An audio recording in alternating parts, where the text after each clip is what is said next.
welcome to South Park Commons. This is our AI hardware panel. So from left to right, or yeah, stage left to right, it's Bryan Catanzaro, Dave Patterson, Andrew Feldman, and then Cade Metz is going to be our moderator. So Cade's, I'll let Cade kind of take it from here. But he's a reporter at the New York Times. He literally just wrote a top 5 story on AI hardware a couple weeks ago. So he's exactly the right person to be moderating this. We'll have discussion following the panel. You're going to need this microphone that I'm holding here. So all this is going to be recorded. So if you have questions, just hold your hand up and we'll pass the mic around. Cool. And turn it over to Cade. Thank you. Yeah, I covered this stuff, and I'm excited about this panel just because I think we have 3 people who well represent what the market looks like, 3 different aspects of it. I think all we need is intel, so we could, I don't know, have some sort of shoving match. But maybe if you could, the 3 of you, just describe, what you do and what your companies do in relation to this market that we're going to talk about. Maybe we'll start with you, Dave. Okay. I was a professor at UC Berkeley for 40 years. Bryan was a person on one of my research projects. And computer hardware, I retired about a year ago and was looking for new challenges. And I ended up in Google Brain. And I'm helping them. Google is building its own hardware for deep learning. And we've announced 2 of them. I helped write the technical paper on the first one, and am involved in the future ones. And Bryan? Great, so I work at NVIDIA. NVIDIA makes GPUs, and a lot of AI today happens on GPUs. So I'm excited to talk about that. My role at NVIDIA is actually a little bit on the application side, so figuring out new ways of using AI to solve cool problems at NVIDIA. But I care a lot about hardware like everybody at NVIDIA, so I'm glad to be here. How you doing? I'm Andrew. I'm the CEO of a startup called Cerebras System, and we're developing hardware to accelerate AI training and inference. So we hope to move a little bit away from Bryan's GPUs, a little bit. Yeah, Dave, maybe I'll start with you because I want to just sort of level set and show people what is happening here. I would argue that there is a fundamental change in the way computers are built going on at the moment. I don't think that's too strong of a statement. And since you're inside a company that is certainly one of the companies, if not the company, driving this change, maybe you could describe what you're seeing. A lot has been written about the impact of machine learning models like deep neural networks, which have kind of changed the way that a lot of software is built. But what that has also led to is a real change in the hardware. Me? Yeah. You. Yeah. So Carry on. yeah. So the big picture is that kind of the classic computing microprocessor is running out of steam. And I have a textbook, and let's see, if time and performance, and it used to be doubling every 18 months, and now it's, I don't know, doubling every 20 years, right? So we've run out of ideas how to make general purpose computing go fast. So as a computer designer, what you want is the only thing left is doing something special purpose. So what you want is something that's not too hard to do, that you can get software for, that you can make really go fast. And so if you were to make a wish, if there was a genie here, what I'd wish is some application that wants matrix multiply, and because I can make matrix multiply run really fast. And my wish was granted. Our wish was granted, right? Machine learning fundamentally is, linear algebra, matrix multiply, and it works on a ton of things. And by the way, I don't think that was just a genie and a wish. I think there was a Darwinian evolution. That the things that work are the things we know how to make. Yeah, but it could have been, all right, we got to make alpha beta search go fast or some linked listing, but it matrix multiply. So Google got into this because Jeff Dean, one of the number one engineer at Google in 2013 said, if everybody uses their cell phone 3 minutes a day to talk to it, that'll wipe out our data centers. So we got to do something. So they did an emergency project to build an inference hardware engine and deployed it in 15 months, and that was what they called the TPU. And it, the paper we wrote compared to our, Intel processors and GPUs, it was dedicated for inference, and it did that a lot better, like 15, 30 times better, much better TCO and stuff like that. So I think, and then our CEO decided to pre-announce that we'd done that, and that inspired a lot of startups. It said, look, we think we should design our own hardware to do this, and so a lot of people thought, well, there must be a market for that. Right. Before we get more into inference, let's rewind a bit and talk about training as well, because there's a couple things going on here, and the training of neural networks. Neural networks, maybe I'll get you to explain this, Bryan, but neural networks work in two stages. You train your model to do a task, like to recognize objects in photos, and then you do, as Dave said, inference, which is basically you execute your model. Why don't you describe the first change that went on, meaning the realization that GPUs were good at training. Yeah. What happened there? Well, so NVIDIA has believed basically since it was founded in accelerated computing, sort of this idea that we need special purpose computers for economically important workloads. And the first one that NVIDIA focused on was graphics, building graphics processors, because drawing pictures is actually very computationally intensive. But about 15 years ago, NVIDIA realized this is a parallel computing engine. It can do a lot more than just drawing pictures.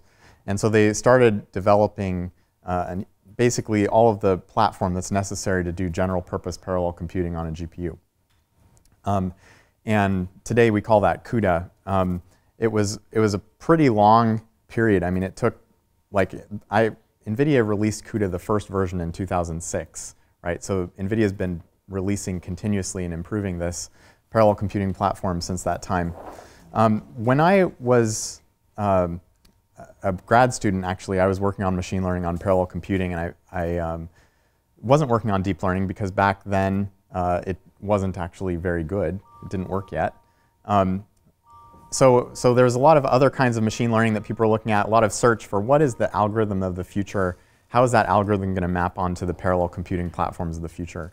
And I was excited about the future of parallel computing on GPUs, so I went to NVIDIA to do that for research and continued working on machine learning on GPUs, which then led to starting to do some deep learning because it started taking off back in around 2012.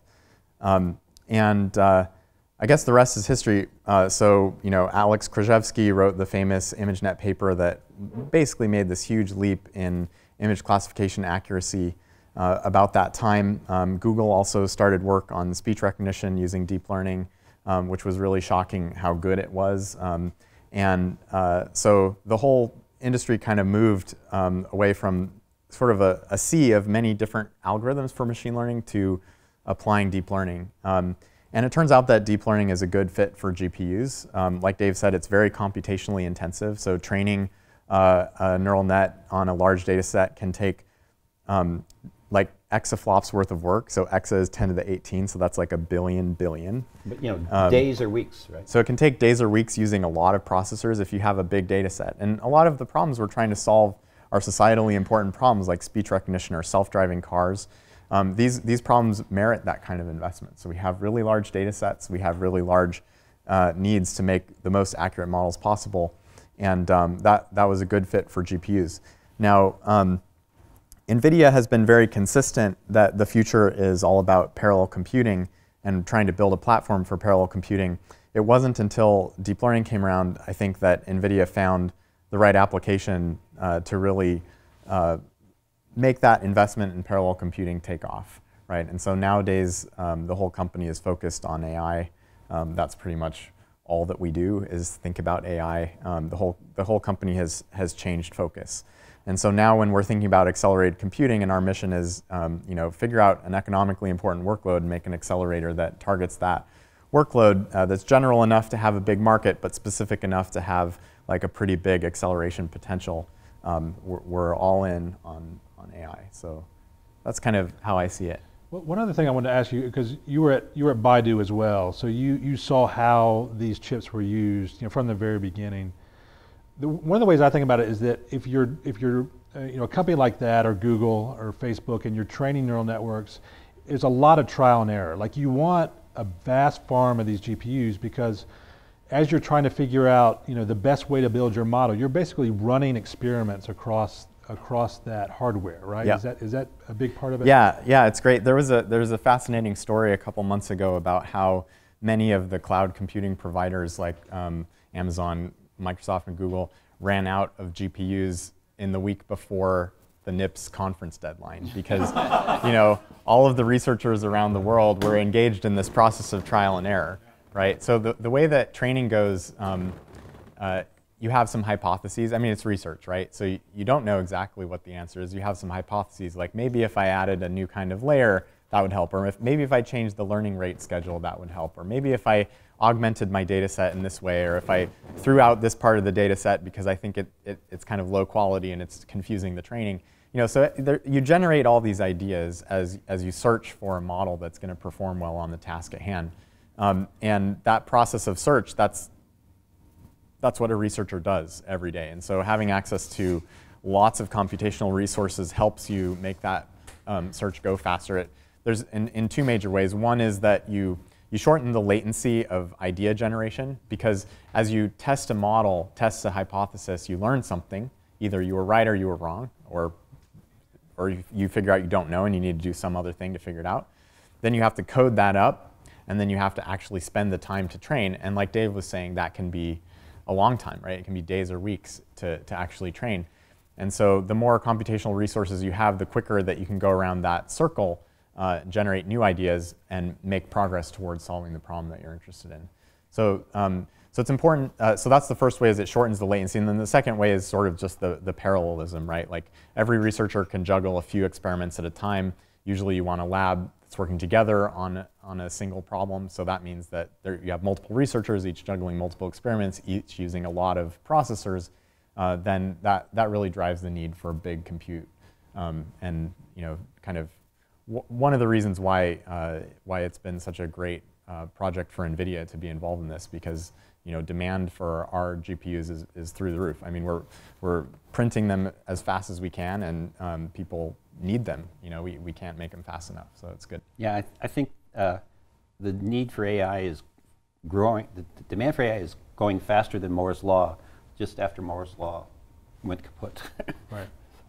Well, can you to that point, can you describe, I know you're not going to tell me exactly what's going on in Google's data centers, but could you describe, roughly, what kind of infrastructure we're talking about? Meaning, it's not as if everything, all of Google's data centers have moved to GPUs. What fraction, roughly, can you say? I mean, it's a small. What I mean is it's a small fraction at this point, but growing. Is that fair? What can I say? I think the question people had, like my colleagues in NVIDIA, is like, do you have enough volume to justify building your own chips? Because it's pretty expensive to build chips, and semiconductors is amazing. It's the media to build the best computers in the world, even if you just wanted one. But that'd be very expensive. So we have enough volume internally to justify building our own chips for our data centers. We buy GPUs too, and I think we're a good customer there. So I think I can't say more than that. Amazon and Microsoft have deployed GPUs. You can use them, and there's lots of them there. So I guess if this is the beginning of a revolution that's going to transform how we do computing, I think unquestionably a larger fraction of data centers are going to, of all over the place, are going to be accelerators rather than generic x86 Intel platforms. Got it. All right, Anders, so explain, what's still missing and why there is a spot for, your company in particular, but also there are all sorts of companies that are getting into this space. Well, I think Dave's genie was the rise of a new workload. And when new workloads emerge, new machines emerge to do them well. And that's sort of what you do as a computer architect, is you look at what the compiled code asks of the underlying machine. And what we saw and what others saw was that this workload in deep learning looks different than other workloads. It is extremely poorly done on a CPU. It is okay on a GPU. It's the best we've got right now, but there's a huge amount of room for improving the work. And so, like at Google, there were a group of startups, of which we are one, who said to ourselves, if we were to build a dedicated machine, not a machine that also does other things, not a machine that also does graphics or also does 64-bit double precision supercompute work, but a machine that does one thing and does it extraordinarily well, all right, that there was tremendous opportunity for us. And this is actually the strategy that NVIDIA pioneered. They did one thing well at graphics, and it built a great company. And we are now building a machine that does learning and inference at the data center. There are others who've optimized for a different part of the problem. As Dave mentioned, the Google TPU, the initial one, did training only. Inference only, excuse me. There are people who are doing inference at the edge, who are going to do little tiny chips for cell phones, or those optimized for cars that are extremely low power, will run on a battery, have very particular features for handheld devices. But our focus, and I think you need a dedicated focus, is for training and for inference in the data center. That's what we saw in late 2015, and that's what we're building. Got it. Well, maybe we could break those two things down, because I think it is worth distinguishing the training from the inference. What do you think is going to happen with the training hardware? Meaning, what are the limitations now? One of the great things about the GPUs that are being used now is that people are familiar with the tools. There's this big ecosystem around it in terms of software. People just know how to use it. They do. I think Google's done a couple things to help there, as have others. I think the rise of TensorFlow has provided a lingua franca, a generalized language, so that any underlying hardware can, with a little bit of work, can accept TensorFlow as an input, or Caffe, or other frameworks. So when we had a narrowing of the frameworks, all right, we've got a target to build to as a hardware builder. I think. By the way, this is exactly what Dave said in the Parlab charter. I don't know if you remember that, but like all the slides from Parlab at the beginning are coming back about how important it is to have software that can help these workloads run on hardware. You need software, and these frameworks. In any case, I think in the history of customized hardware, what's happened is that, and it happened back in the networking world too, is when you got 50 protocols you're trying to support, you can't build dedicated hardware for it. And when we moved to IP and Ethernet, all of a sudden in 1995, 96, we got dedicated hardware that could go really fast. You had a target, you go for, and the nice thing about these frameworks is they're a higher level. They're a higher level target, exactly. Yeah, which allows kind of a reason that Intel did so well is the software abstraction is such a low level, and that they established this binary compatibility, and they got really good at this. Yep. But it's hard to innovate at that low level. There's a lot of ideas. You'll come up with this crazy idea that is potentially interesting, but how do you map the software to it? Because machine learning has been expressed at a much higher level, that opens it up to all kinds of things. Innovation, and you can solve the architect's problem, how to get software. That's what NVIDIA had to do. How we could get people to program in a way that was GPUs. Before you had a good framework, right? Yeah, well, they had to invent, they did this really risky thing of inventing CUDA, which might not have caught on, right? And so they spent 10 years making it Wall happen. Street punished NVIDIA for 10 years for all that investment. Yeah, for making that investment, but it worked. It caught on, which is a really Wall Street is not punishing them anymore. What's your stock at now? That's been rewarded. So but quarter by quarter, why are you making that investment in CUDA, right? And that was the path forward here. But fortunately, there's a bunch of open source frameworks that machine learners. You can solve the problem. Where are we going to get software to run on my innovative hardware? Right. That everybody's building it in these frameworks that are pretty portable, right? Which is another reason I think you see so many people trying to work on this. New dedicated hardware, because we knew we had a target. Can I say something about inference as well? So one of the things that's different, so once you've trained a model, right, you have a thing that in your test set works really well, that's actually completely useless in and of itself, right? Because in order to actually make an application that people can use, you have to hook it up to a new problem that the model's never seen before. And that's what we call inference. So that's when you have your model, now you want to give it, so for example, when you use speech recognition, that's an inference because it's never heard you say those words before and it needs to guess what are you actually saying. So that's when the model actually becomes valuable, is because it has this inference stage. The computational properties of inference are quite different from training because training is about huge data sets. It's a very throughput-oriented problem. You have, imagine like some enormous, at Baidu we trained our speech recognition models on years of data, right? So like imagine like a recording that lasted for years and years, right? And we're going to train the model on that recording. Well, when you go to deploy that model, now you have, hundreds, say at internet scale, you have like millions of users that are sending in little snippets of audio. Those are coming in one by one. They're not coming in a batch of a billion, right? And so the computational characteristics of inference are often pretty different from training.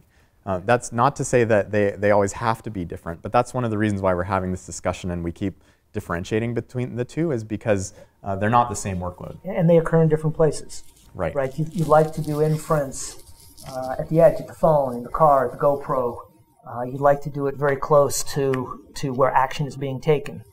And those aren't places where you can store a ton of data, where you have huge computational power. And so just like today with the phone, what they do is they display answers that are sort of ground or discovered in a data center somewhere else. I think you're going to see a very similar separation where you have all these cool inference devices, or inference becomes part of all the devices. And they also have a way to get data back into the data center where you do your training and then you send back down parameters as updates, as we've always updated our phone or now our Tesla or whatever. Yeah, and one of the also interesting things, since we're at a hardware panel, to think about is like how many cycles are going to go into inference versus training. I think it's actually, it's unclear actually. So there's definitely a lot of cycles in inference for a lot of things, like when you deploy a model and say you have it running on a camera, right? And there's a lot of cameras in the world. There's a lot of cars in the world that we want to make self-driving cars. So there's a lot of cycles of inference that happen. But for a lot of workloads, training is actually more computationally intensive because every little sample that you do inference on, that becomes a new sample that you're then going to add to your training set, right? And during the process of training, you process each sample maybe 1,000 times, right? And so then the aggregate number of cycles that you spend on inferring that sample once may actually be quite a bit less than the number of times that sample passes through the model during training. Yeah, but you can think of it as, well, you can think of it as, I don't know, how many engineers at a company developing models that take weeks to train, and inference takes milliseconds, but with millions of people. So you have these numbers you multiply. If you're building a good box. Okay, so this is going on, and there's inference in the data center, and of course inference at the edge. I think everybody, more or less, all training will be done in data centers. Yeah, for sure. I think agree. I think training, distributed training would be. I don't know if that's really going to happen, but yeah, inference at both places, training in the data center, and yeah, and the appetite for training of our ML colleagues is unlimited. There's graduate students at Berkeley right now who spent $40,000 on AWS. Their whole salary's worth, and that's just what they needed to do to write their papers, right? We are compute constrained, right? I mean, that's where the field is. Well, the it feels like the old time-sharing days where there was, there were time-sharing things where you had back in the day where you had a dollar limit that you had to stop at, and there are other systems that there was no dollar limit. We're in the no dollar limit time-sharing systems, and they just will absorb until you stop them. They'll in the cloud you can. They could use 10,000 GPUs if they would. That's one of our jobs as hardware builders right now, I think, is to reduce that time. I think software that takes 5 weeks to train, or models that take 5 weeks to simulate in any field, that slows innovation. And I think one of the things you want to do is get to the point where your training takes minutes, or takes an hour, where you get it done at lunch. I mean, if you have to train something, come back in 5 or 6 weeks, And you can't even remember what you were working on back then, let alone. Yeah, I think as a target, as a computer designer, this is exactly when it's like graphics was, right? There is no upper limit to how fast it can go. It's not like, sorry, you know, if it goes 1,000 times faster, nobody has problems that big. Right? That's right. That's not this field. That's right. They want as much as you can deliver. But one of the interesting things is that, you know, so we've been now making hardware for deep learning go much, much faster for quite a while now, right? At least at NVIDIA, you know, the first GPUs that people were training on were Fermi GPUs. And our GPUs today are like 100 times faster than that. But the actual amount of time that it takes to train a model remains roughly constant. Yeah. Because I think the thing that really gates the amount of time per experiment is the researcher's ability to conceive of experiments and manage them. And their patience. Right? And their patience, right? And sort of the amount of steps that a researcher can take in the course of several months working on a project. And so, you know, my belief is, my experience has been that as we continue increasing the speed of the hardware that people use to train these models, people find really interesting new things to try that take all that speed and turn it into new capabilities. And that's really what's driving this investment, is because it's not just, you know, let's make stuff faster. It's like, wow, we can do this thing that we didn't used to be able to do. I think that's right. I think what we're trying to do as hardware builders is make the ideas of the data scientists the bottleneck. And right now the computer's the bottleneck. And as we accelerate that, for sure, they will consume it with new ideas, with new hypotheses, with new tests, with new ideas. And I think that's exciting. I think partly, too, it's because it's not like ML is perfect, right? No, if it was actually perfect, if it was 0% error, right? We brought accuracy too. You're exactly right. Yeah, they might say, okay, well that's a solved problem. Right. You know, almost all of these things, all the applications work. The exciting thing is they work well enough to be deployed, but they still could get better. We have room to get better and get faster. Quite right. Well, you can see the evolution of this, you know, at Google. Dave, maybe you could explain. You know, initially Google tried to do both training and inference on CPUs, right? Then they moved to GPUs for the training. Inference was still on CPUs. And then at some point you decided to build your own chip, this TPU, and you did it initially for inference. Why inference first? Yeah. So, so I was still a professor then, but my understanding of the story was this is going to happen. We need to build hardware. So I think the decision was simultaneously, let's start buying a serious number of GPUs. And we think we should get into the hardware ourselves, and inference is a lot easier than training. So the first step, especially if we want to do something quickly, let's do inference first, for some of the reasons that Bryan talked about. So, you know, Google had really not done any custom chips before, and they hired Norm Juppy, who to help lead that effort, who had been at HP and done RISC stuff a long time before. And they decided inference. Let's do inference first. Looked like there was we could justify the investment, and we could get it done quickly. And it kind of both our first big chip inside the company and our first machine learning chip. And I think that was a sensible target, especially with the tight window. You know, we've announced our second generation, the cloud called Cloud TPU, and you know it's deployed now. In fact, we just had but you know, because if you can do training, you can also do inference, right? Not the other way around. So it does training. It does both. It does both. And in fact, I think it was just a week ago. Kind of amazing thing is, Google announced a new speech system that was based on a paper that was a research paper 1 year ago.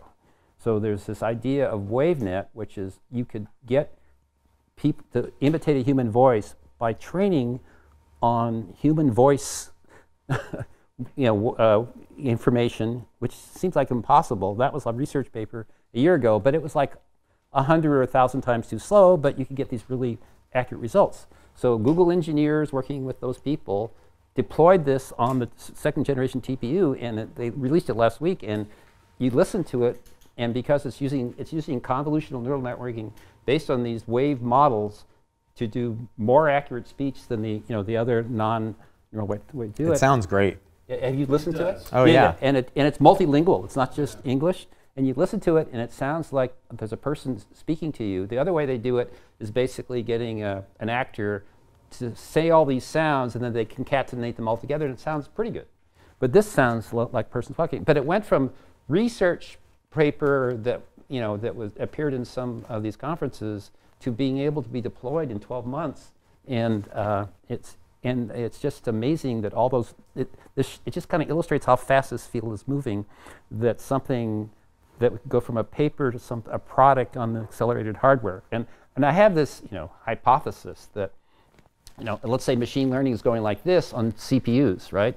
And now we're redesigning our GPUs and special purpose hardware just for that. Are we going to see some kind of hockey stick in terms of breakthroughs now when we are designing hardware just for that? Got it. So as Google builds the second generation chip that does both training and inference, Bryan, NVIDIA is moving in a similar direction, right? You're looking to do both as well. Maybe you could explain that. Yeah, well, so NVIDIA's first generation GPUs that were used for deep learning hadn't been designed for deep learning, right? They were just generic parallel computers that turned out to be pretty good at it. But it turns out for inference, there's a number of things that you need to do in order to support it more efficiently. One of them is support lower precision arithmetic. Because it turns out that when you're training a neural network, you need more precision, because the process of training is essentially fine-tuning a large set of weights. And so you need to make very slight adjustments to them many, many times, like billions of times, to come up with the right model. The process of inference, you're just taking a sample of data, putting it through the network, and getting the result. You don't need as much precision. And so if you use high precision to do inference, it doesn't actually improve your accuracy. It just makes you spend more energy to do inference. So we added support for lower precision arithmetic. And then we also worked on our software and on our hardware so that we could provide better throughput at smaller batch sizes, right? Because inference, the samples are going to come in more independently. Like I said, it's not like you're just chunking a billion elements all at once. And so we improved our software and our hardware for that as well. So our latest GPU, called Volta, is really our first GPU that was conceived for deep learning from the beginning, and it's pretty exciting. We went from 10 teraflops of FP32 compute in our best Pascal GPU to 120 teraflops of mixed precision compute in Volta in the same power budget on the same process, right? And so that's pretty exciting for us.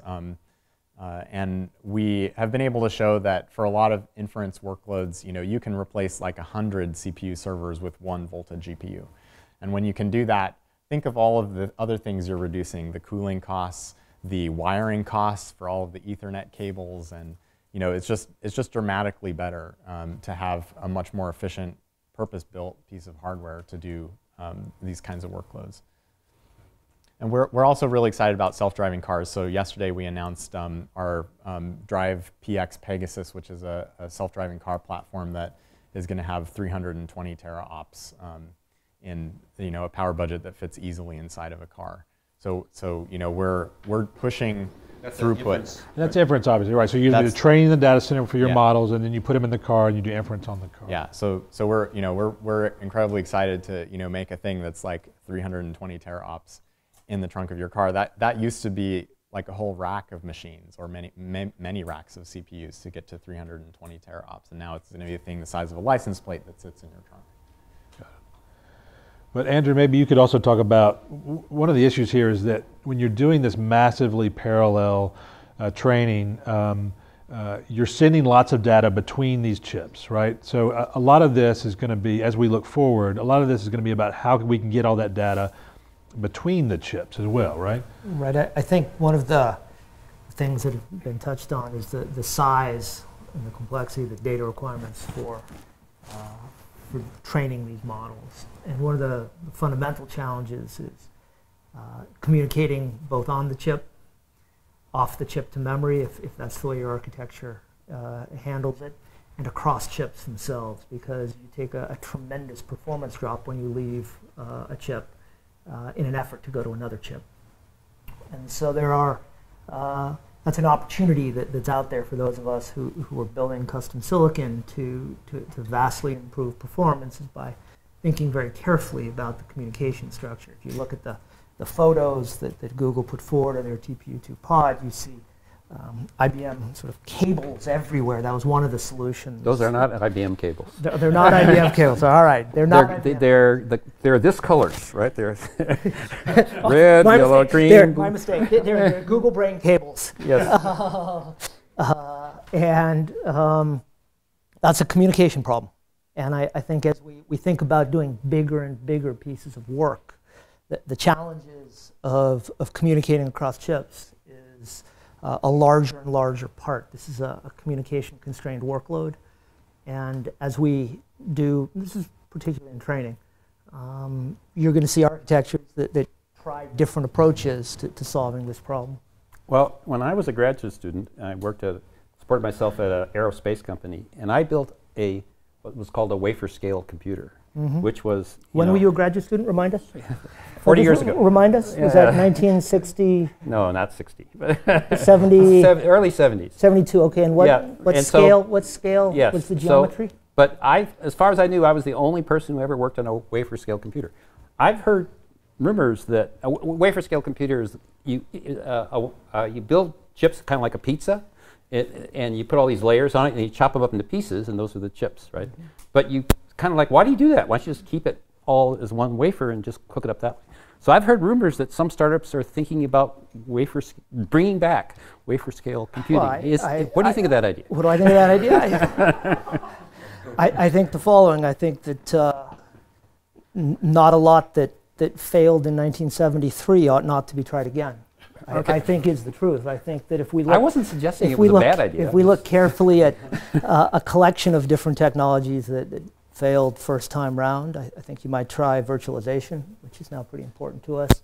IBM invented it in the late 60s, and it failed generally. If you look at the phone each of us have in our pocket, the Newton was an abject failure for Apple, and they went back and tried it again. I think that as we think about a new workload, I think we ought to think about a whole collection of different ideas and techniques. We ought not to discount them because 40-odd years ago when we were at geometries that are obscene, I mean, my guess is that the wafer scale chip you were trying to do is smaller than today's GPU. Today's GPU is 800 square millimeters. How big was your wafer? No, it was bigger than that, but it is a very big chip. It is close. Right? It's how big? And so it's bigger than It's bigger than a. That's to say that you can't do things because way back in the day, before most people here were born. Fortunately, this has been videotaped. I know. No, and I didn't. All I said is I worked on one. Somebody else is sensitive about the topic. I think all of these items ought to be reconsidered. I think our TPU paper actually says that. I do. I saw that. I appreciate that. It says, look, there's been a lot of ideas that didn't make it in the general purpose computing market. If you're going to do this accelerators, you should learn your history because there's some ideas that didn't work for general purpose computing that might work well, and the TPU used several of them. TPUs uses some of the same frameworks of systolic arrays that were invented in the 80s and were then passed because we didn't have a good workload on them. I think looking at ideas that were rejected for general purpose computing might be a right source. A fertile domain, and I think that you ought to look at whether it's systolic arrays or whether it's neuromorphic computer. You want to look at different approaches, large-scale interposers or wafer scale. You ought to go systematically through and say you've got a brand new workload, you've got interesting work to do. How can we solve this problem? And just because we didn't have a good workload in the past doesn't mean that we ought not to try new things. Yeah, and one of the reasons that I think some really innovative ideas in computer architecture never really translated into cool processors is because Moore's law was so amazing, right? Like the best strategy for a processor designer back in the 80s was to build a processor on the next process technology, right? Like, you got such big gains. I mean, I don't want to. So Dave here, caused a revolution in processor architecture in the 80s, so he knows more about this than I do. But so architecture is important. I'm not trying to say it's not important, but a lot of these ideas ended up being too complicated because there just wasn't enough time. And like the best thing to do was just move on to the next process. Now that Moore's law is slowing down, and it's no longer nearly as profitable just to take the same design that you have and print it with new transistors, then sort of being able to explore a landscape of innovative architectural ideas, it becomes a lot more valuable. Yeah, I think that's right. Yeah, I think this is going to be a renaissance, a golden renaissance for computer architecture.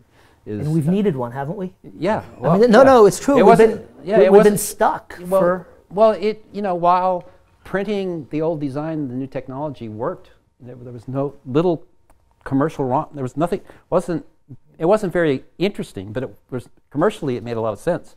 Now going forward, that doesn't work. That's we don't have somebody from Intel here, but they need to come up with a new way, and it presents an opportunity for lots of people to have great ideas and get them embraced, because we've got this interesting target that is thirsty for all the cycles you can give it, and you can't just do some standard design, stamp it out.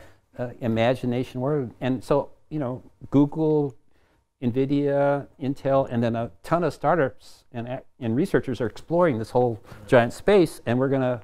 And kind of the way computer architecture works is we spend billions of dollars on ideas, and then we figure out the winner later, and then move forward.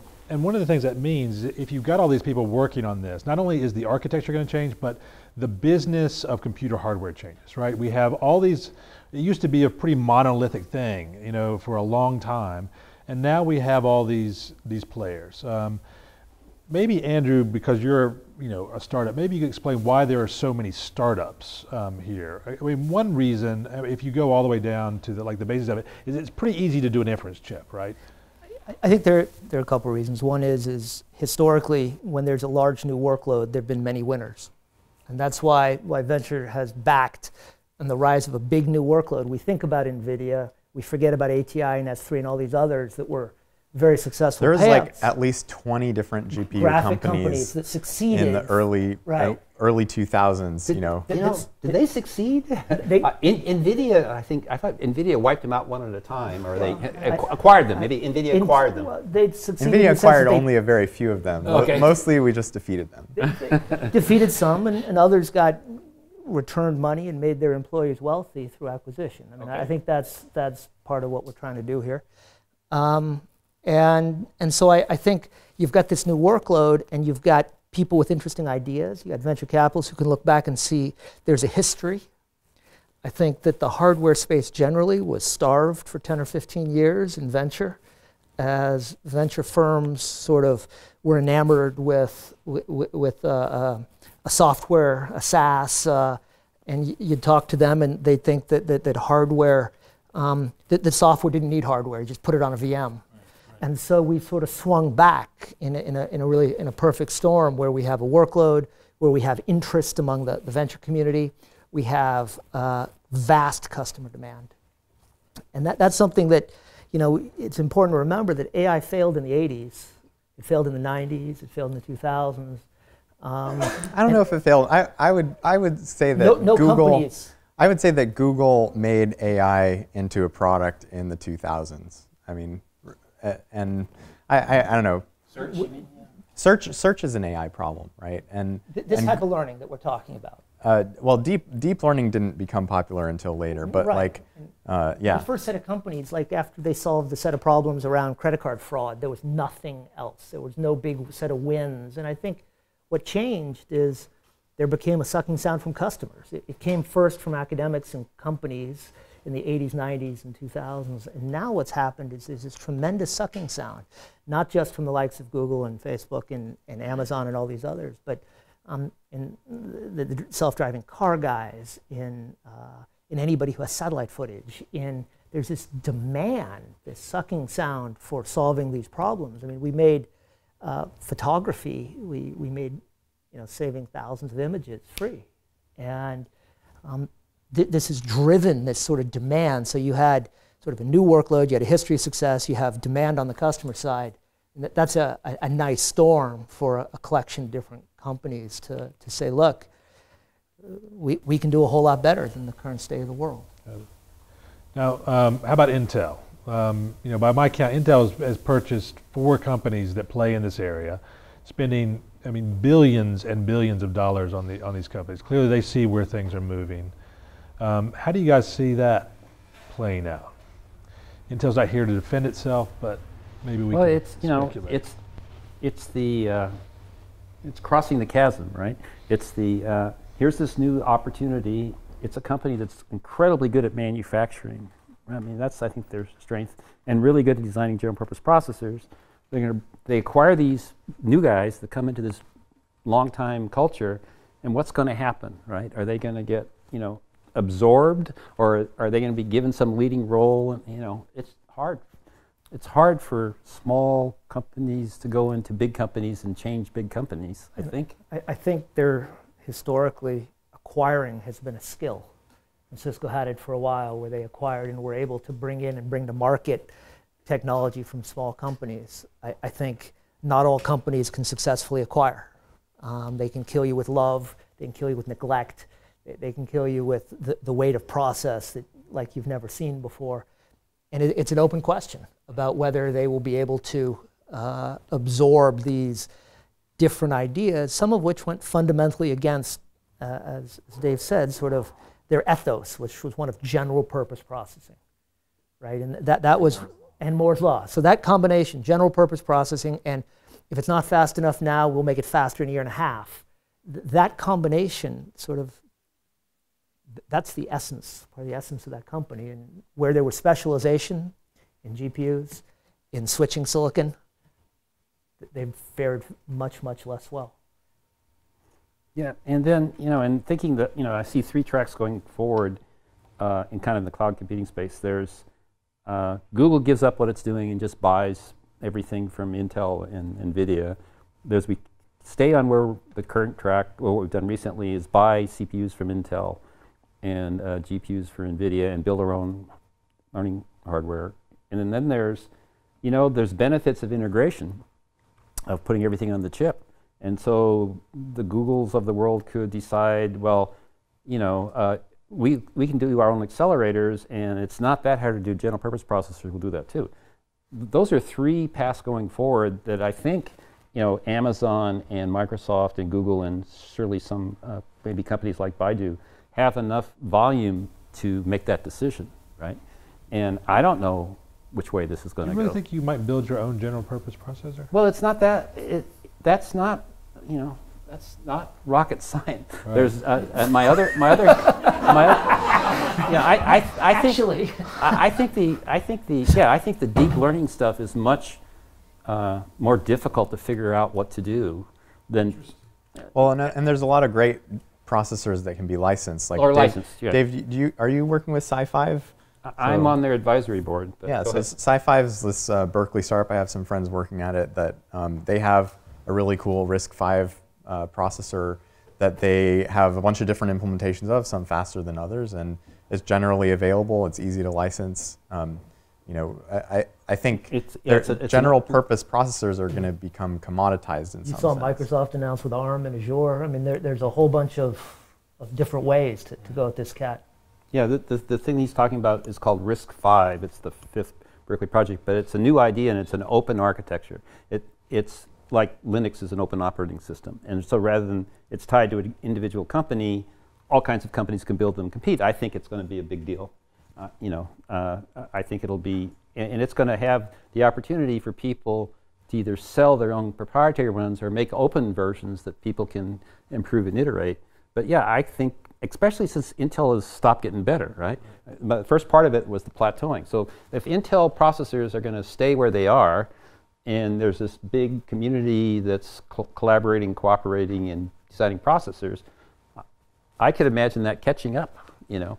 And if that happens, the one thing I can say about that, the people who make the decisions about what to build and what to buy isn't Intel, right? It's the big companies make this decision about which way to go. And, you know, I can't tell what's going to happen and where are we going to be in 5 years? I don't know.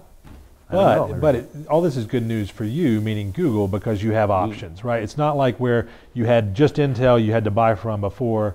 you know, Right. as you look forward, it's Or you gonna, have to license from ARM. That's the only source. Yeah. So however it pans out, you have options, and that's ultimately that drives down the prices as well, right? Sure. I think right. Building in your own make you may be able to negotiate better prices if you could build your, if you have to buy from a monopoly, that's maybe different pricing than if you have choices there. So, but I think as I see how the cloud's going and getting a larger fraction of everything that's not on the edge, I think the more data centers, more computers, and there'll be enough volume that could justify that, where before it would be just crazy. I still don't think, probably doesn't make sense to do today, but 5 years from now, I mean, God knows what's going to happen. Got it. One thing we haven't discussed is the FPGA. These programmable chips that, for instance, Microsoft is using. So whereas most of the market is using GPUs to do their training, go into these specialized processors in some cases to do inference, Microsoft for inference is doing these FPGAs. They're basically programmable chips. There's one in every server they deploy now. How do you guys see that? Like what Microsoft argues is that, whereas Google's, might build an ASIC that does a particular task, what happens when the task changes? Well, we've got this FPGA, we can reprogram it for a new task. Once that task is out of date, we reprogram it again. Yes, I like to take this one on. I can tell. I was thinking about this one on the way here. Why don't you take this one on? This reprogrammable thing, think about this. I've been watching a lot of violent television. So think about, you're going to be sent back to the Game of Thrones or Vikings if you watch either of those shows, right? Okay, you got a choice of a sword or a crossbow or a spear, or you could have this Lego set that you could build any of those with, right? You wouldn't be stuck there with the wrong weapon. You got this Lego set, and I can construct a spear or a crossbow or a sword. Now you kind of like to wonder, well, how it's reprogrammable? I can build anything. How good is the thing I end up with, and how efficient is the bricks I'm building? Yeah. So it is reprogrammable, but it's pretending to be hardware and so it's less energy efficient, bigger area, and slower, but it's reprogrammable. So the question is and the software that's required to reprogram it is terrible. It's terrible. It's terrible. It is. And so it is, but once they deploy it, they can still change it from a crossbow into a sword. But how good a crossbow and how good a sword is it in this programmability? So it's an interesting thing to do. They can put one in every single server. Which they are doing, by the way. So they've done. Are they painting themselves into a corner by doing that? Well, it's not that expensive an FPGA. Whoops, sorry. I'm just saying all your servers have that, and that's what you're relying on. Yeah, well, there was a panel session in San Francisco where Doug Berger was on it with Norm Drupe, who did this thing, and Norm actually gave a good defense, I thought, of FPGAs. Look, if it's got the volumes of deep learning, I think you can justify an ASIC for inference or for training. That's the problem with FPGAs in general, is the minute you get any volume on it, is you ought to swap it into an ASIC. Once you know that your Lego set wants to be a spear, make a spear. Yeah. I mean, stop making Lego and start making spears. Yeah, but the argument would be for the high volume things you do ASICs, but there's a long tail of things that don't justify it. Like maybe genomic sequencing is never going to have a chip, but it's pretty important, and you could get it accelerated. So there's, I think, an argument there for the kind of the tail end stuff. I think that's a credible argument. I mean, FPGAs have been around for like decades, right? And they're important. In fact, I worked at a startup, an FPGA startup, for a couple summers, and so it's not a new idea. The problem is that it's always been targeted at very niche kinds of applications, and we don't think AI is a niche. Yeah. Well, their argument is, this thing about ASICs not being used, being programmable, not being programmable. Program, right? If we were programmable building ResNet, or if we were building AlexNet in a chip, that would have been a really bad idea. And that's kind of the way they're portraying it. We wired in this 2012 CNN, and now that it's progress, we can't run it. That's crazy. That's why they invented software. Software is a good idea. You have hardware, you have software, you map it. So this saying that it's we can't change it from 8-bit to 4-bit, which might be a small advantage sometimes, but like that. Adding lower bit size math to a chip actually isn't that hard. We did it at NVIDIA. We didn't have 8-bit math, and then in Pascal we did. So it's actually not hard for special purpose chips to add lower precision arithmetic. Yeah, you can't repair your old chips, but the next generation can have them. Right. And their argument is they can be in the data center for 3 years, and they can play with it after it's been deployed, which has some benefit. The other trend is to build, and this is sort of an old idea too, that is now just starting to bubble up as well, is the idea of the neuromorphic chip. So a chip that's designed much like a neural network is loosely based on the web of neurons in the brain. You could have a chip that's designed the same way. IBM has this long-standing project which is sort of morphed into a neuromorphic chip. They're touting this. Intel just announced that they're working on one. How do you see this? One of the things that has allowed one of the things that has allowed hold on, we have a poker game, Dave, on Thursdays. We would like you to come. You think I've got a good poker face? I think you've got no poker face. Yeah, my friends from high school know that too. I lose a lot of money. Okay, go ahead. But we all know where you stand. Right. That's exactly right. So one of the things that has allowed AI to finally succeed after many AI winters is a relentlessly empirical philosophy that no idea how matter elegant is of any use until you demonstrate it on a test set and show that it generalizes. And they've embraced benchmarking from kind of computer architecture. That's right. Where there's everybody's got these ideas, and now who's going to win?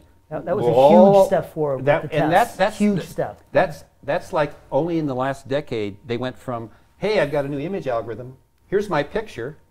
Look how well it works. Right. Right. And that was the state of the art maybe a decade ago. And then they switched over to like computer architecture where we're all going to benchmark and see who's got the best one. And then, that progress happens. And that was the switch. That ImageNet competition, the competition's gone on about a decade. So that in 2012, once they go into benchmarking, Jeff Hinton and Alex Krzyzewski entered the wrong idea into the competition and won. And within 2 years, everybody hated that idea. Hated the idea. It was an ugly idea. It was an idea that had been discredited. Deep learning was old and not interesting. Right? And they had these much more beautiful algorithms that they could explain what was going on. Within 2 years, given that they switched from proclaiming advances to demonstrating advances, everybody entered the competition used this idea in 2 years. And this is academics, right? So far the story with neuromorphic computing is that it has resisted any attempt at empiricism. There is no data to show that neuromorphic computing is good for any They do reason. not enter any competitions, right? So until they do that, it's going to be very difficult for that to take off. Now, AI is a place full of inflection points and hockey sticks and new ideas changing the world. And I think if neuromorphic computing ever shows results on a benchmark, all of us researchers will jump on board and we'll use it. But the fact that it is an algorithm that works in a different way than our current algorithms, that's a dime a dozen. Researchers wake up every day with brilliant, beautiful new ideas. But it's not justification for us to use it until we see results. And I always make the joke that neuromorphic computers are kind of like making airplanes with floppy wings. It's like, well, that's how the butterfly flies. So maybe we should make airplanes with wings made out of fabric that move up and down. Well, I mean, just because you have an algorithm that in your mind it simulates the way that a human brain works, that's not necessarily a thing that humans can engineer and understand and build and debug and test. And until it gets to that point, it's really not a technology. So, I think it's great that IBM and Intel and other people are working on it, and maybe they'll show some data that excites me, and at that point, I will change my mind. I'm always waiting for evidence, and I will start using neuromorphic computing for everything once I see some data. But this is like the spiking neural network stuff, which I think is, what you're trying to do is understand how the brain works. Having an electronic model that tries to imitate how the brain works is a plausibly useful kind of biological science thing to do. But just because you're trying to understand how the brain works doesn't mean that thing that you're simulating the brain is great for computing. If it was, why don't they use it for something, right? Why isn't it? I think that's the AI winner thing was all about my AI colleagues promising something that was going to happen that didn't happen. They'd make announcements to get themselves on the front page of the newspaper, and everybody, you got to be famous for 6 months, but then people say, okay, when's it going to happen? And so then the winners would happen. This time is not people claiming things are going to happen. This time it's, winning at Go, right? The speech thing I just talked about, we're seeing real products doing things better than before, where they throw away the old large amounts of code with this learning thing. And it's shocking. I mean, it's even to the pioneers, it's shocking that it's working so well. So this isn't going to lead to a winter, because it's, like you said, it's real results, right? It's not something that people are claiming. You're right. And the spiking stuff is, I mean, I don't see any data that back up their claims. Well said. I think you describe the change that has been wrought by neural networks well. I mean, it has worked with image recognition, speech recognition, machine translation. We're seeing a lot. We're seeing some progress with natural language understanding, and there's a lot of hope there that things will continue to progress. But this isn't like a catch-all thing, right? It's not going to solve everything. Is there a chance that the progress is going to level off to the point where the hardware, the changes in the hardware market aren't going to be as big as we think? Is there any chance there? Well, from my point of view, one of the things that I, my job at NVIDIA, my mission at NVIDIA is to figure out how to use AI to solve new problems at NVIDIA. And we just have this incredible experience where there's diamonds on the beach just waiting to be picked up. There are so many new applications that we just try them out and they work. I feel like, if anything, what I'm most excited about is the proliferation of AI into spaces that we've never even conceived of before, because I think we're just at the very beginning. Every technology has some sort of a sigmoid development curve to it, right? So I don't want to dispute that underlying thesis that at some point it will saturate, but from my perspective, we're still at the very beginning of this curve and not at the end. So I'm working on a paper with Jeff Dean, and he collected this data. So the ML community, to its credit, doesn't wait for a paper to be reviewed and accepted before they publish it. There's this thing called archive, so as soon as they submit it, it's an archive. So he plotted the machine learning papers since 2009, and it's faster than Moore's law. So in 2017, on average, there's 50 new machine learning papers a day. So, kind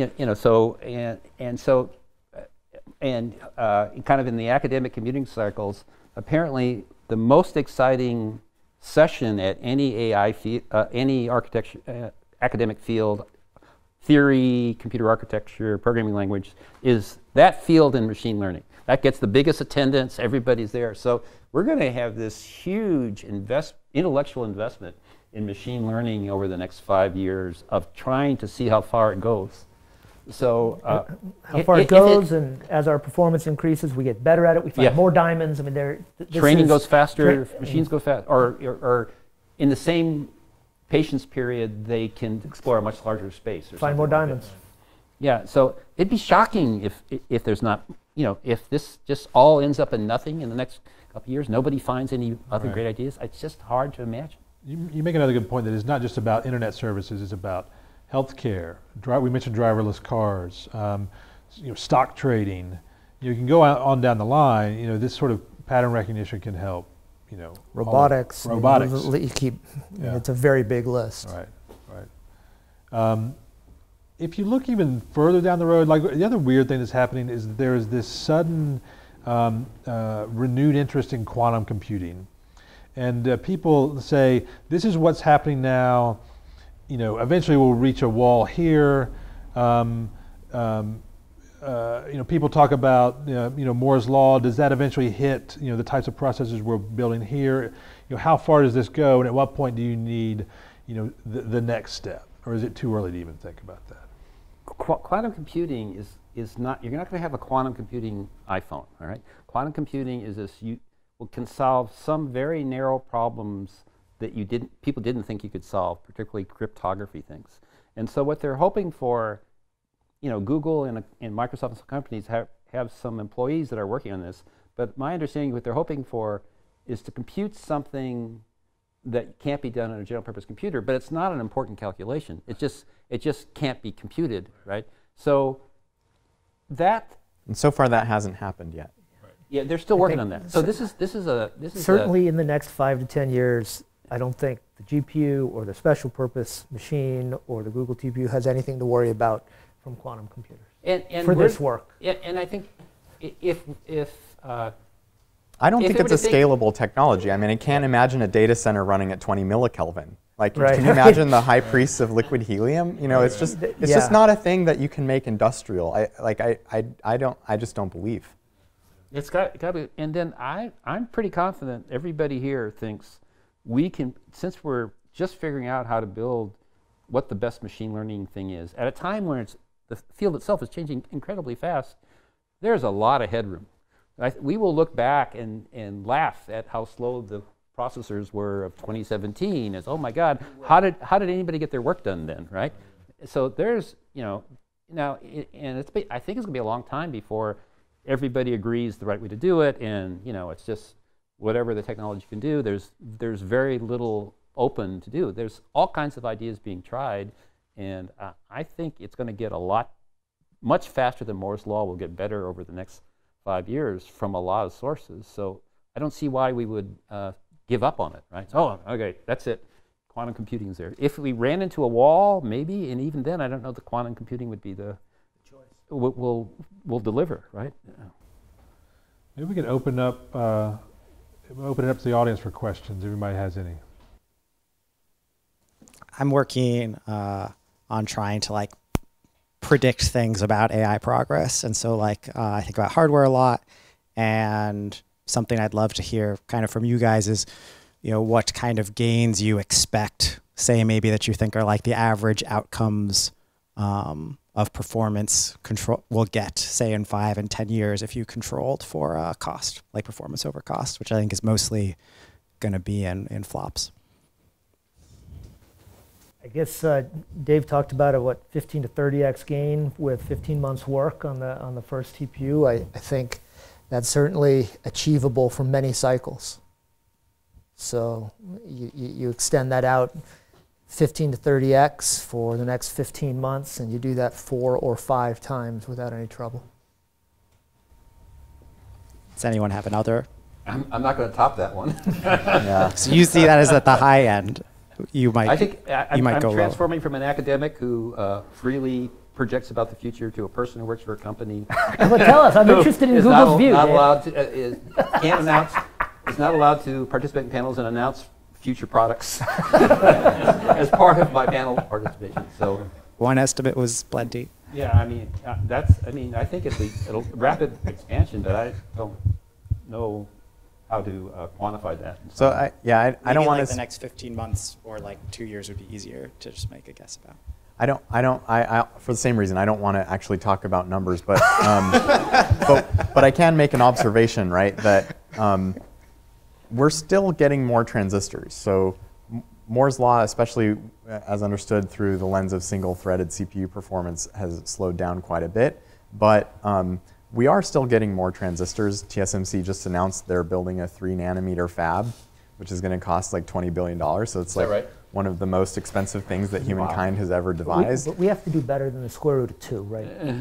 But we got to do better than that. We are going to get more transistors, and then this whole conversation has been about the merits of specialized architecture, right? That companies that are willing to dedicate custom computers to economically important workloads can actually do better than the increase in the number of transistors, and that's kind of been NVIDIA's modus operandi for a long time.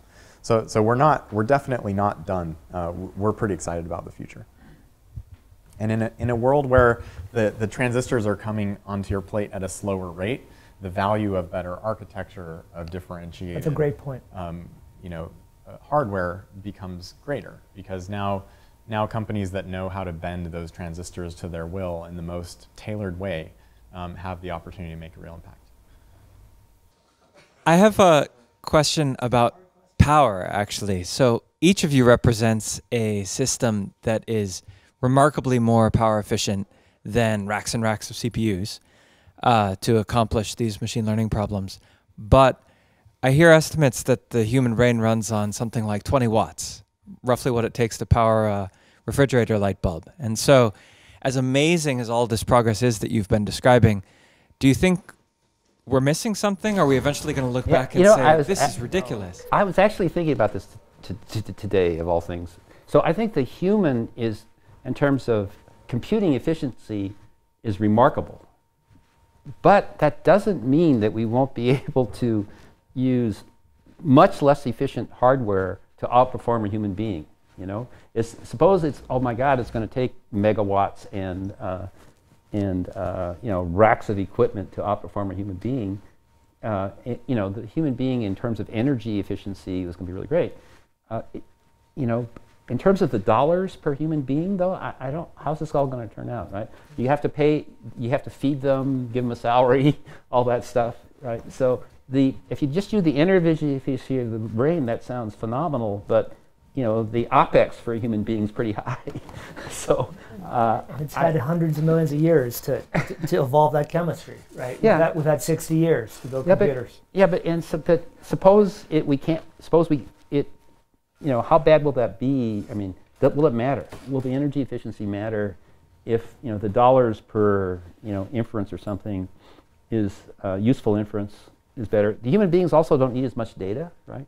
They can make inferences with less data, but how bad is it going to be if so what if computers have to use a lot of data to be able to make those inferences and they use a lot more power? But I guess, do you believe that fundamentally silicon technology will never approach the human mind's level of energy efficiency? Is there something fundamental there, or is there going to be some breakthrough even in the medium? There are some fundamental differences. Like, one very important thing about silicon is that we know how to engineer it. You have no idea how to engineer a human brain. And so to me, like, if I'm going to bet on like the future trajectory of a technology, I'm going to choose the one that people can understand. We have a perfect model for a circuit, right? We understand. We understand it, yeah, exactly. We know what to do with it. That's why we're getting better at it, better at it. Like, you know, like there are people spending billions of dollars trying to develop philosophies of how the human brain works and like slice it into tiny pieces and try to map how it's all connected. It's extraordinarily complex. So, you know, I think the human brain is a very inspiring thing in the sense of its energy efficiency. And I hope that we will approach it and exceed it. And I think we definitely already exceed it for some workloads, right? Like the energy efficiency of even a CPU from 1970 is much better at doing multiplication than a human brain, right? Because human brains are actually terrible at multiplication, but computers are great, right? And they're fragile too. I mean, deprive it of sleep for 24 hours. And I mean, it ceases to, I mean, it's a really efficient machine, but you take little things away from it, like food or sleep, and it falls apart. Yeah, so we, you know, I think incrementally we're making progress, and to everyone who thinks we're not making enough progress, it's like the amount of investment that's gone into making silicon for computers is probably one of the most audacious things that humankind has ever done. You know, it's nanotechnology writ large. This is the best we know how to build. Of course, we believe we can build better, and hopefully in the future we will continue to improve. But you know, it's very difficult to imagine something that is going to displace that investment. Thanks. So yeah, first of all, I want to say thanks for coming and taking the time to speak with us. So my question, I think Cade alluded to earlier, more around the I/O side, the memory side, actually transferring the data around.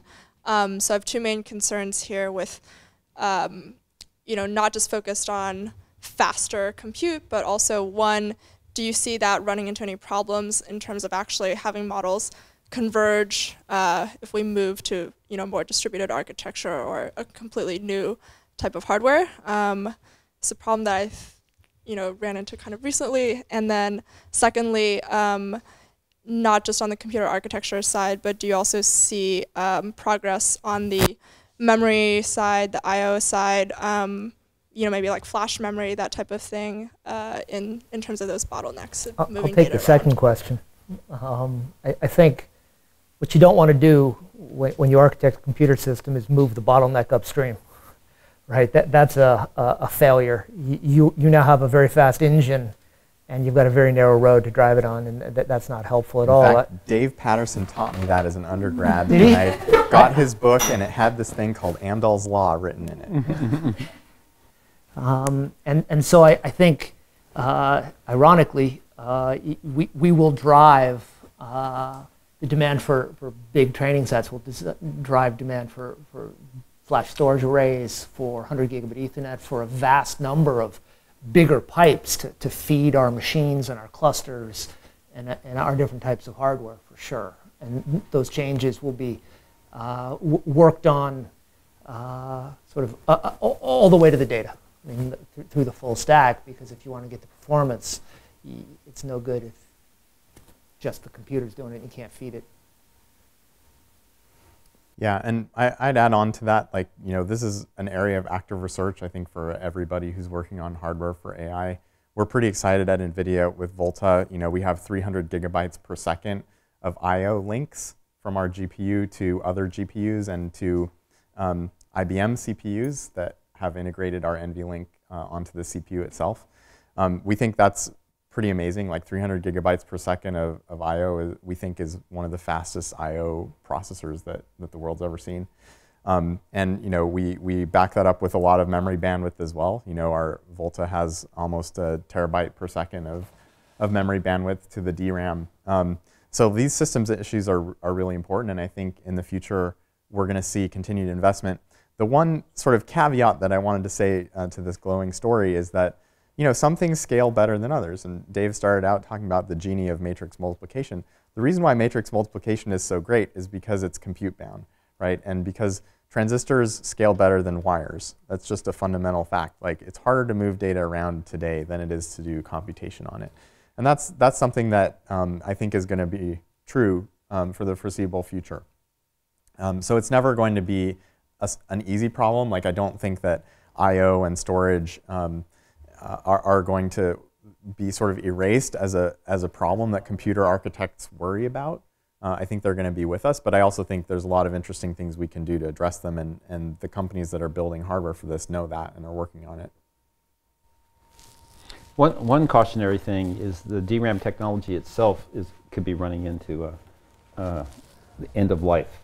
Is basically to make the bits smaller, they make them very tall. And right now the aspect ratio is crazy. And I think we're at 8 gigabit or 16 gigabit right now. And apparently we may never get more than 32 gigabits we may not get to a 32 gigabit DRAM. It's just too hard to manufacture. So there's a particularly important piece of technology whose capacity we may see it may run out, and then that will, if that's true, then that may need more innovation in packaging or something like that to try and overcome those limits. In Flash, they've been doing a lot of really cool stuff with three-dimensional structures, and maybe DRAM will get there. Yeah, well, it's already kind of three-dimensional the way they built that cell. So, but yes, maybe, yeah. So, it kind of historically, like Bryan said this before, like the right packaging decision was just to build the next chip, maybe a little bigger in the new technology. And you always could have built smaller chips in the packaging, but that was just too scary. And so people always just did the conservative thing, building big chips. That's starting to run into some problems, and we might see. And even the memories that go with GPUs, the so-called high bandwidth memories that have these interposers and stuff like this, is getting away from that more conservative model. So we may see more innovative packaging to get around some of these things than we've seen in a lot of computers in the past. Yeah, and I just saw a really cool article today about spinning hard drives today that use microwaves to actually heat tiny grains of the oxide. Is the hammer, the heat? No, so this is actually magnetic. So it turns out that, I forget which company, it's Western Digital or somebody, they just There's only two left. So it's either Western Digital or... they just so everybody expected that the next hard drive thing would be this heat-assisted magnetic recording where you have a laser that warms up the grain of oxide that you're storing data on. And magnetic was a thing that they thought would be in like 2025 or something. But actually they came out and said, hey, we made magnetic microwave work before we made the heat-assisted one work, and it's working much better, and the cost per bit is much better, and so we're jumping straight to the microwave-assisted one, which I thought was really cool. I think just to wrap up your question, it's amazing what you can get for $200 in a disk drive, right? I mean, that's unbelievably cool. Is to solve some of the problems you described is why the guys at NVIDIA built the DGX.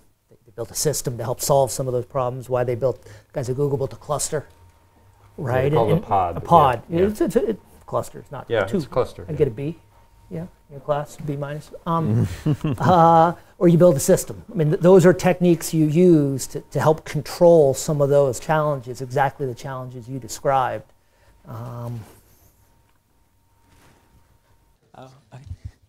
So I also want to thank you for coming in. It's been amazing. So my question is, the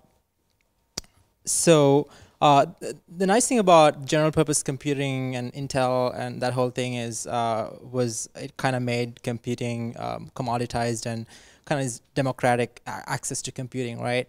But you guys are talking about like more and more specialized hardware and like that specialization in hardware, but also big data and big compute is concentrated at big companies. So is that likely to reduce the ability for startups to grow to that level? Like there has been some analysis around how like the social mobility equivalent in the startup world has been reducing lately over the last decade or whatever. Do you see that happening, continuing to happen, or become more extreme in the future because the concentration of compute and specialization?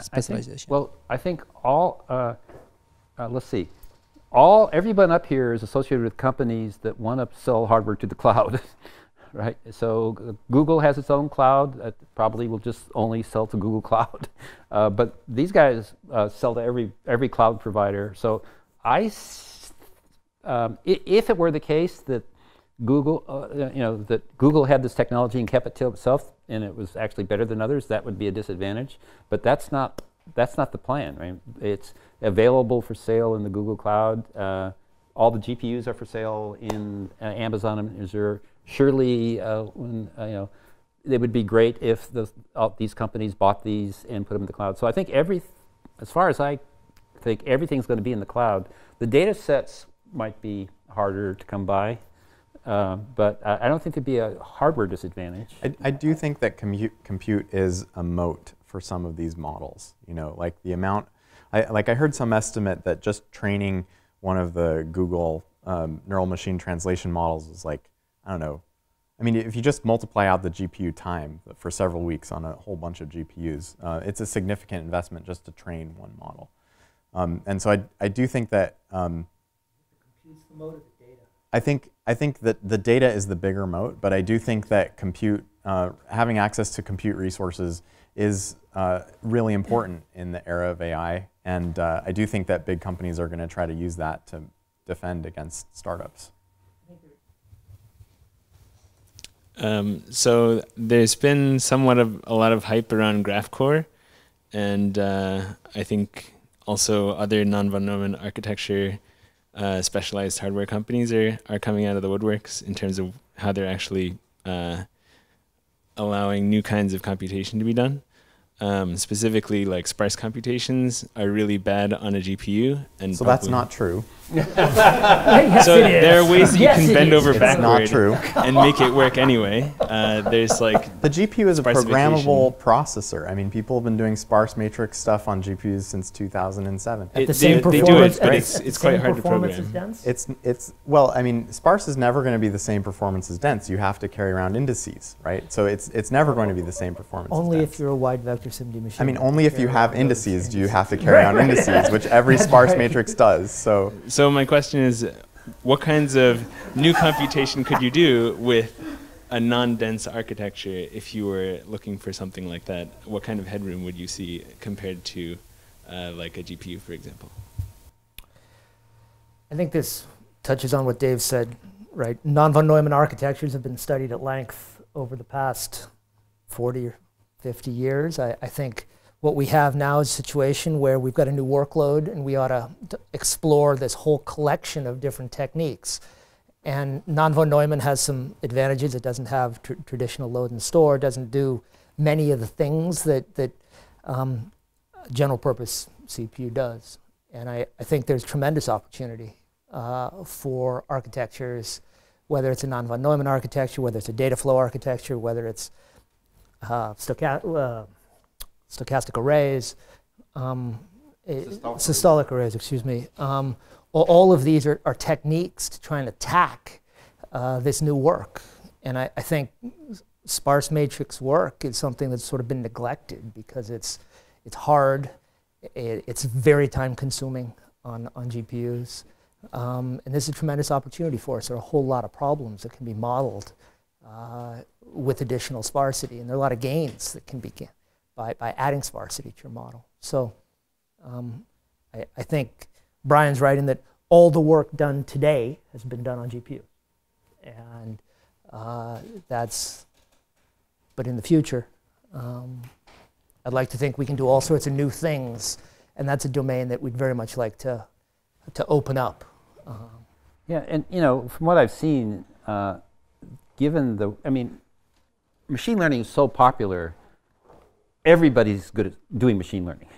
So this is like supercomputer centers that wouldn't have said anything about machine learning. Now that's on their masthead, right? So, and I think a bunch of startups that have been around for a long time have suddenly embraced machine learning, and because there's a big market there. And so whether their designs really were inspired from machine learning, you'll have to connect a lie detector to them to figure this out.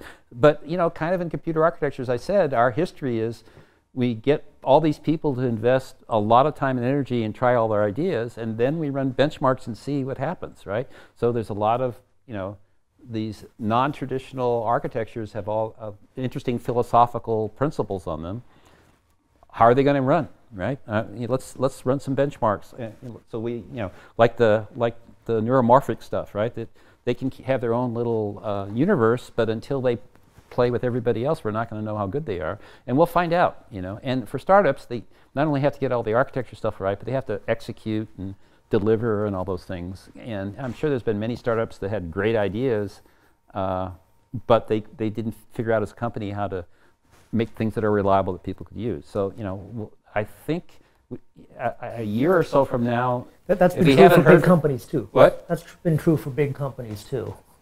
That they couldn't deliver. They couldn't deliver. I mean, that's a problem all around. Well, they had to have delivered something once, yeah, to get there. But yes, after that they may not. But for startup companies, they have a window to deliver, and if they don't, something happens to them. So I wanted to say just a little bit more about GPUs and sparsity. So one of the reasons why we invented CUDA was because we believed it was important for people to be able to try out different ideas. Sparse operations are operations on a different kind of data structure, but fundamentally, you can express them as programs. It doesn't matter. So the sparsity is orthogonal from the non-von Neumann part, right?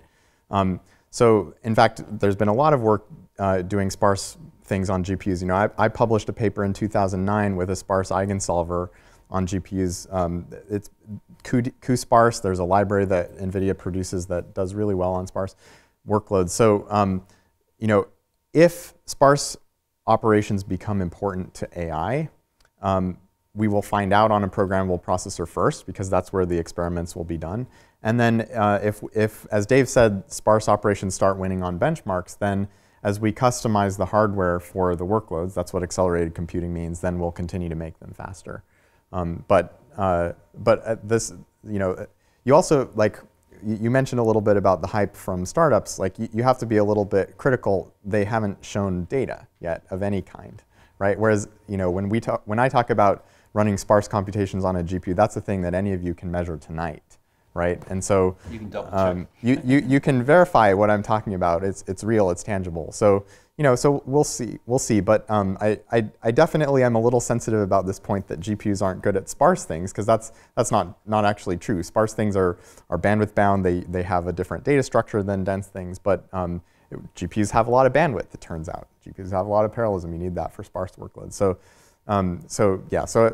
I don't actually agree with that point. But we'll see how these startups evolve. Hello, I have a question. So neural networks seem to do okay if you introduce random errors. So do you see any future for hardware which relaxes this exactness guarantee? So it's just hardware which does errors sometimes. But are you a programmer? Yeah. Yeah. How do you feel about programming a machine that has random errors in it?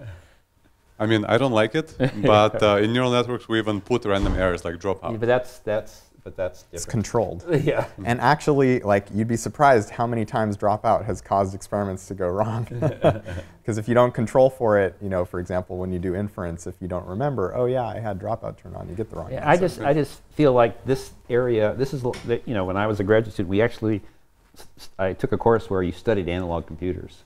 Why did analog computers never make it? It's hard to manufacture something and test something that doesn't behave identically every time. So that's why digital beat analog. And this idea that we're going to have flaky hardware, manufacture flaky hardware and test it to figure out if it's broken or it's okay. I think it's just an oxymoron. Is manufacturable error-prone hardware, and it's going to be embraced. I don't see how it'll happen. Well, so one thing there was error-correcting memory, and when Alex Krzyzewski came in, he said, "Turn it off. I don't want it." Who? Alex Krzyzewski. Yeah. So the idea is you turn it off, you win some. Turn it off because you can do that in the GPU. That's because it turns out that errors in the memory of a GPU aren't actually very common. Turns out they're not common anywhere. It's a big game for Intel to separate server-side CPUs from desktop CPUs. I know of a textbook that has data about memory failures. Right? I mean, they're common. if you look across a data center, then it's true. But Alex Krzyzewski was training on 2 GPUs on his computer at home, right? So it's different scale. That's different. Yeah. But you're talking about error rates of 1 in a million or something, right? For one computer turning off the ECC, that's a very low error rate. That's different than like a CPU that you can't count on the last few bits of a calculation, which I think some of the approximate computing stuff is talking about. I think my bigger point is that just like human ingenuity requires some sort of engineerable system. Like the reason that we have the systems that we do isn't because we haven't had ideas for other systems. It's just these are the ones that we actually figured out how to build and reason about. And I think it's important for everybody working on AI to think about, like, how do I debug this? Because most of the time things don't work the first time you try it. And if you're asking the question, did my network not converge because, well, I just was unlucky today? Or did it not converge because I had a bug in my data preprocessor? Or, you know, there's so many different sources of things to look for. If you add more on top of that with unsteady platforms to build on, I just don't think that people have, that it gets expensive. It's really expensive for researchers to doubt their results. So I just don't think that's the way we're going to go. So in the realm of research, many of these advances in deep learning have been made like one machine under a desk at a time, like we just mentioned in Alex Krzyzewski. Do you think this is a case of just people working under constraints that were out of scarcity or budget? Or is there something more fundamental here, in that if you have enough ideas, you try more of them per unit time by computing locally than having clusters and distributing things, because of like the scourge of communication that came up? Like, do you think, again, like, which is it? You is mean, are you asking, we don't need big, there's no benefit to big computers? I was like, if you have a big enough idea or a big enough data set, clearly you need these clusters. But I'm saying, like, most of the actual new models and architectures and things come from this process of like graduate student descent that you joked about, that like everyone is trying these things. Like, I guess part of the question is, yeah, do you think that's accidental, or just like the availability of that's what people could try? Well, it's funny because over time that's shifted. I mean, I remember back in, you know, I published my first machine learning parallel computing paper in 2008, and nobody at ICML understood why I was there, right? Because all of the experiments that were published were things that ran for 2 minutes on somebody's laptop, right? Now you fast forward to ICML 2015, and I heard a guy apologize. He's like, I'm sorry, I didn't have time to try this out at scale. I only ran this on my laptop. He was the exception, right? Like in a few years, the field had changed. Like the amount of work that one researcher was required to do computationally had grown, you know, by orders of magnitude. So it's definitely true that, you know, most research breakthroughs right now are happening on, you know, smaller computers and smaller data sets than, for example, you would have at Google scale. But I definitely think the trend is that researchers have to pay more and more attention to compute. Certainly, I mean, ask them, they want more compute. So like as a follow-up question though, in terms of hardware, like right now, really. But, I think graduate students are this precious resource, and always have been. So I'm sure innovation is going to happen there.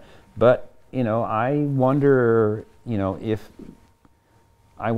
giving a lot of compute to some groups is going to let them get to things before other people, right? And so we'll find out. Maybe there'll be there's many more graduate students than there are people, researchers at Google or Microsoft, these places. So probably come from both places. But I think I know the grad students at Berkeley, given the chance of having a lot more compute, do use it. They don't say, but if they do, they do it in I'd rather just use my divide GPU. and conquer, right? Like they'll take all that hardware and they'll run n experiments. They won't run one experiment because scaling isn't perfect, and it kind of like can't be, right? So who's going to make the hardware for these cases? And like right now, it's really NVIDIA alone, right? Like that's what all you mean these. To go under your desk? Exactly, yeah. Which is actually the envelope that a lot of the research is working. Intel absolutely wants to compete in that space. I'm sure they want to supply computers that you would prefer to use over a GPU. I'm sure Intel's going to want to do that. Absolutely, right? I don't know if they'll be successful, but they're going to. They've wanted to for some time now, but it hasn't happened yet. Google announcing selling into the desktop space. I don't think there's. I can't answer questions about products. Google. Zach just left, but Google has this program of offering to ML researchers to give them their own TPUs to use for their research. And there's a sign-up process, and lots of people have signed up. So Google, thanks to Zach Stone, primarily is trying to reach out to researchers to give them more hardware to do, give them more hardware than they've had access in the past. If they had more, and it was free. Well, this is free. Cost. Yeah, This is going to be free for ML researchers, and I'm sure they'll suck them all up. Right. I mean, you want as much compute as you can to test as many hypotheses as you can. Hey, so as Google and other big companies move towards AI first, and you guys were talking about how the workload is obviously pretty different to the previous stuff they used to do in the data centers, are you finding that the cost to serve a user, obviously Google gives away a lot of stuff for free, is increasing significantly, and is that cost going to potentially be prohibitive in the future towards like building all this amazing stuff for free? I guess I'm logically the person to ask that question, but can I answer something related? Yeah. So when I was a new grad student, Google came out with this thing called Gmail, and it was crazy. How is a startup going to pay for the hard drives to store 1 gigabyte of email for every user for free? I thought that was the most ridiculous thing, and I thought for sure everybody should short Google stock because they just ruined their business model because they just promised to buy so many hard drives.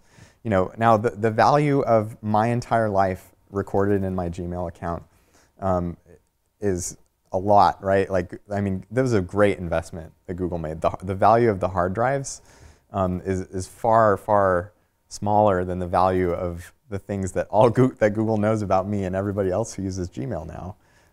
And so I feel like that's been the way that Google has often made these kinds of investments, and I have to give them credit for being pretty strategic about that. I think AI is a transformative technology that is going to have amazing value in lots of different ways. So I'd be very surprised if Google spent itself into bankruptcy by investing in AI. Yeah, that would. Yeah, I mean, for that to happen, it would be like, well, we've become an AI first company. Oops. That was not the right thing to do. Yeah. But I can't imagine a scenario where Google would build all this AI hardware and that would become so expensive they would stop giving stuff away for free. I just can't imagine. Like you said, like when they bought YouTube for $1 billion, whatever that was, all years. I thought, what a crazy thing to do. Why would a search company want a video company? Yeah. Well, why in the world would they do that? And they have to store. Everybody gives them videos, and they have to store them. No, they can't say no. And how could they make money on that? Well, that was apparently a very good investment. So I think maybe it's when you're an advertising-based revenue model, you can make a lot of money, apparently, from a lot of free services, I guess. I think their data moat that we agreed was a primary moat is serviced by free. Right? The reason they have these massive data sets is because they have all of Bryan's emails, and all of my emails, and all of everybody's emails, and everybody's video. Everybody's video, and I mean, these data sets, it was strategic. It wasn't free. It was, we're betting on the come that we will be able to use insights into everything about you to sell you something.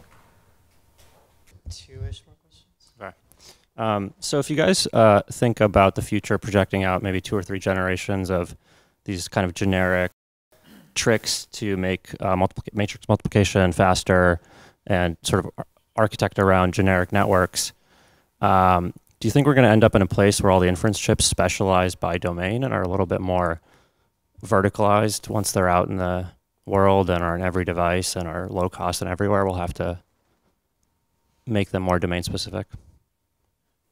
I think there is going to be more specialization. I mean, so we were joking about putting AlexNet on a chip and what a terrible idea that is, but I think at some point in the future, people are going to do stuff like that, right? There's going to be fixed function chips that have inference, pretty high level of semantic understanding that are going to be deployed in all sorts of places, right? And perhaps they won't be like all the way upgradable, but they're going to be everywhere. So I think that's going to be one end of the spectrum. I think, at NVIDIA, we're really excited about general purpose inference that can handle any model that anybody throws at it with insane throughputs, and we're building heroic chips to do that, like the ones we've been announcing recently. So I'm pretty excited about those as well. But I do think, especially the market for inference is going to be more segmented because the needs are going to be more diverse. The power constraints, the application constraints, cost constraints, they're all very different. And historically, as markets mature, and when you build a specialist chip, you need a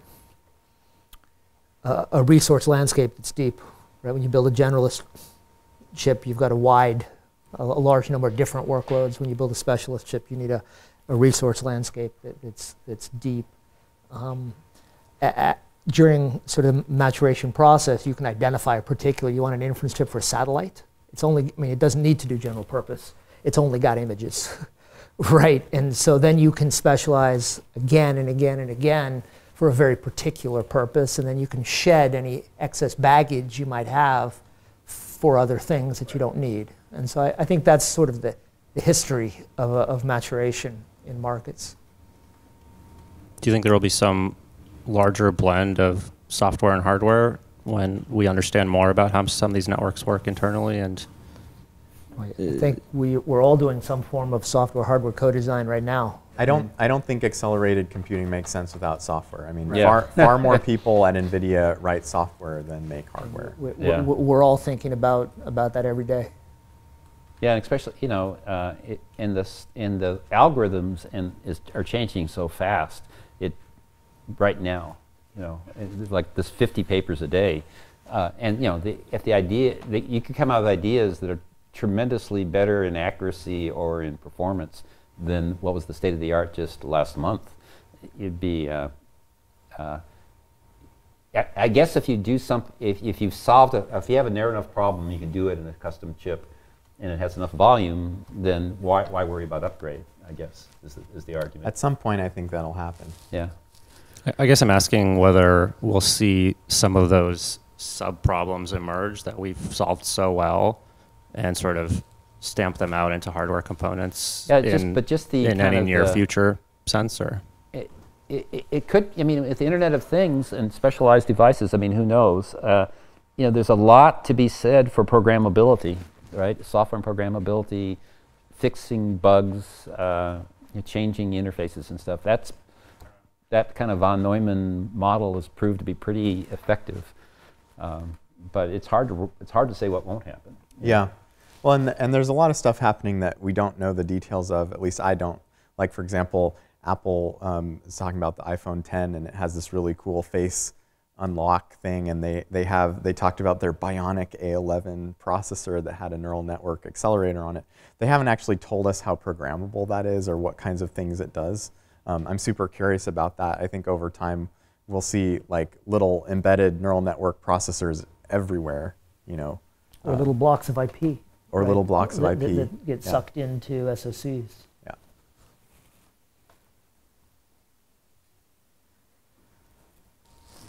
This is the most questions ever from a panel. I mean, this is this is a 2.5-hour panel. This is, you ought to serve another meal. Yeah. So I guess one quick question on the sort of the GPU and CUDA. So obviously the GPU exists because of the graphics workload from 15 or 20 years ago, and it has proven to be incredibly valuable in other domains.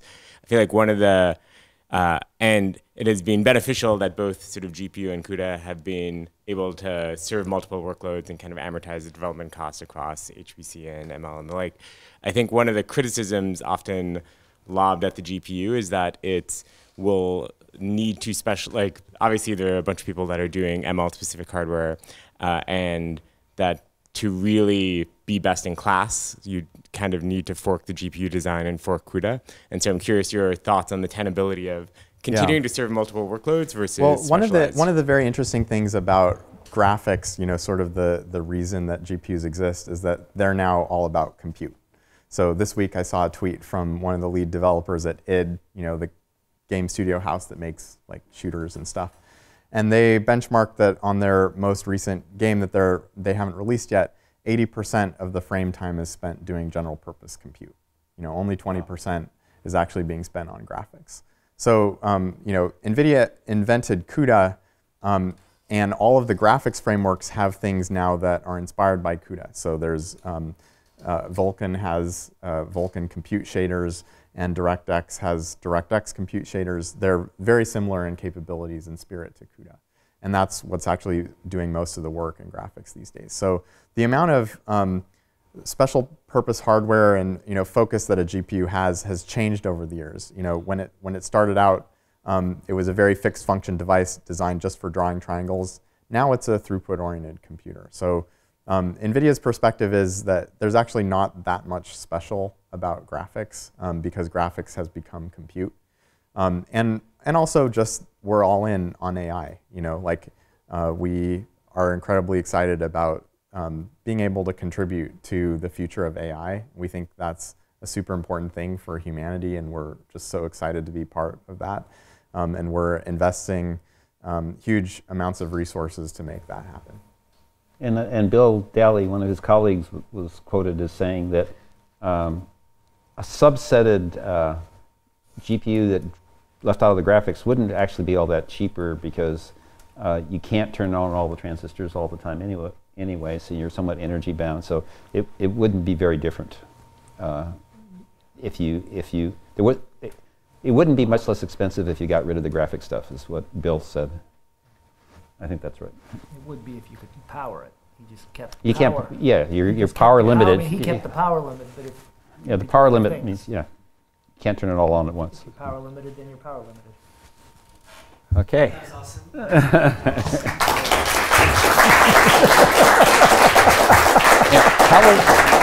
Oh my God. Wow.